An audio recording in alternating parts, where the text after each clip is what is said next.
billionaire finds his driver, dancing with his paralyzed little girl. What follows melts hearts everywhere.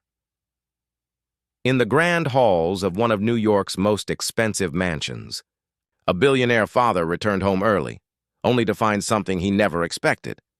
His black driver, the man hired to stay invisible, was in the middle of the marble floor, spinning and laughing, with his paralyzed daughter. The little girl's wheelchair twirled as music echoed softly through the golden corridors. For a moment, the billionaire froze, torn between rage and disbelief. But what began as suspicion soon unraveled into one of the most powerful lessons about humanity, compassion, and the quiet strength of those society often overlooks. Ethan Cole was one of the richest men in America, a real estate tycoon whose empire stretched across continents.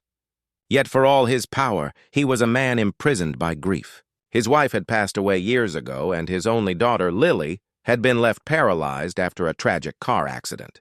Since that day, laughter had disappeared from the Cole mansion. Every corner of the home was silent, as if time itself had stopped. Therapists came and went, offering hope wrapped in expensive promises. But Lily, once vibrant and full of life, now sat quietly by her window, watching other children play outside. Ethan blamed himself for everything, and everyone else for reminding him of what he'd lost. When he hired Marcus Reed, a young black driver from the city, it wasn't out of kindness. It was convenient. Marcus was quiet, punctual, and did his job without question, just the way Ethan liked. The billionaire barely noticed him, considering him just another part of the household machinery. But what Ethan didn't know was that Marcus carried a different kind of strength, born from years of struggle, discrimination, and the determination to keep his spirit unbroken. He'd faced doors slammed in his face, assumptions made before he spoke, and dreams crushed under the weight of others' prejudice. Yet he never let the bitterness take root. To him, kindness wasn't weakness, and it was power. And when he saw the sadness in young Lily's eyes, something inside him refused to stay silent. At first, Marcus kept his distance. His job was to drive, nothing more. But every morning, as he watched Lily being wheeled out to her therapy sessions, her face expressionless, her small hands limp on her lap, he felt something stir inside him. He saw in her the same quiet pain he'd once seen in his own younger sister, who'd battled a similar illness in a neighborhood that couldn't afford doctors or pity. One rainy afternoon, as thunder rolled outside and the house staff scurried about, Marcus found Lily sitting alone in the living room. A soft melody played from her tablet, an old jazz tune, faint but soulful.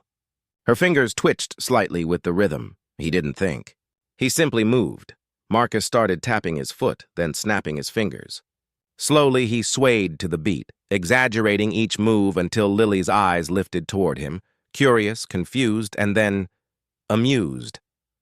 For the first time in years, she smiled.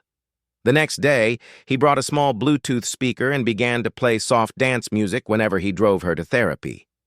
Soon, what began as a moment of kindness turned into a ritual. He'd park the car, help her into the chair, and before leaving, make her laugh with his clumsy, joyful dance routines. Weeks passed. The doctors noticed small improvements in Lily's reflexes. Her therapist said she was responding better to treatment. But what truly healed her wasn't medical science. It was joy. Marcus became more than a driver. He was her light in the grayness. Yet he never sought attention or praise. He knew boundaries. He was a black man in a white world, and in a billionaire's home. Those boundaries were invisible walls he couldn't afford to cross. But fate doesn't always follow the rules. One afternoon, Ethan returned home unexpectedly. He walked through the grand entrance, briefcase in hand, irritation from a failed business deal still sharp in his chest. As he entered the sitting room, the music caught him off guard. And there, in front of the massive fireplace, was his daughter, laughing. Marcus was spinning her wheelchair gently, both hands raised, grinning wide as Lily threw her head back, pure joy radiating from her face. The billionaire's jaw tightened. To him, it looked like a servant overstepping, a boundary broken. Who does he think he is? Ethan thought.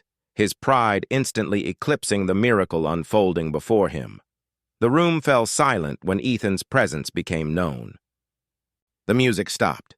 Marcus froze, his expression shifting from joy to quiet dread. He'd seen that look before, the one that said, "You don't belong here."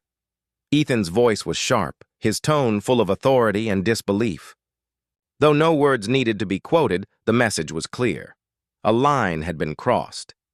Lily's smile faded, her eyes filling with tears as her father's frustration filled the room. Marcus lowered his gaze, prepared for the consequences. But before Ethan could walk away, Lily did something that changed everything. She moved her hand. It was subtle, almost imperceptible, but enough to make both men stop. Her small, trembling fingers reached toward Marcus, as if begging her father not to take away the one person who had made her feel alive again. The doctors had said she might never regain movement, yet here she was, fighting to protect the man who had brought back her laughter. Ethan's anger began to unravel, replaced by confusion, then realization. He looked from his daughter's pleading eyes to Marcus, who stood silently, not defending himself, just waiting, with dignity, not defiance. In that moment, the walls Ethan had built, walls of pride, fear, and prejudice, began to crumble. He saw not a driver, not a black man, but a human being who had done something that money, medicine, and power could not. He'd healed his daughter's heart. From that day forward, everything changed inside the Cole mansion. Marcus wasn't fired, he was thanked.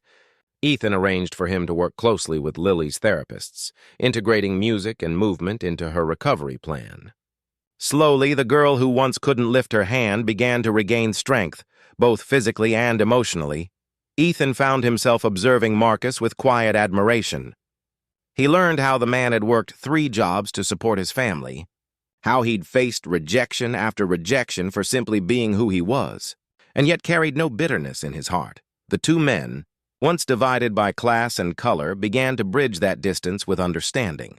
Ethan realized that his wealth had built walls, but Marcus's compassion had built bridges. Months later, during a small gathering at the mansion, Lily surprised everyone by standing for the first time with support. As cameras clicked and applause filled the room, Ethan turned to Marcus, eyes glistening, and whispered something he'd never thought he'd say. "Thank you." But Marcus only smiled humbly, saying that it wasn't him, it was love. That night, Ethan wrote a donation check to a rehabilitation foundation Marcus supported in his community, naming it Lily's Steps. It became a program that funded therapy for underprivileged children with disabilities across the city. The story spread quietly. A billionaire, his daughter, and the driver who changed everything. A story of grace that transcended status and skin color. Because in a world obsessed with power and appearances, it wasn't money that performed a miracle. It was the heart of a man who refused to let compassion be defined by race. And maybe that's the question we all should ask ourselves. If love can heal what prejudice divides, what are we still waiting for?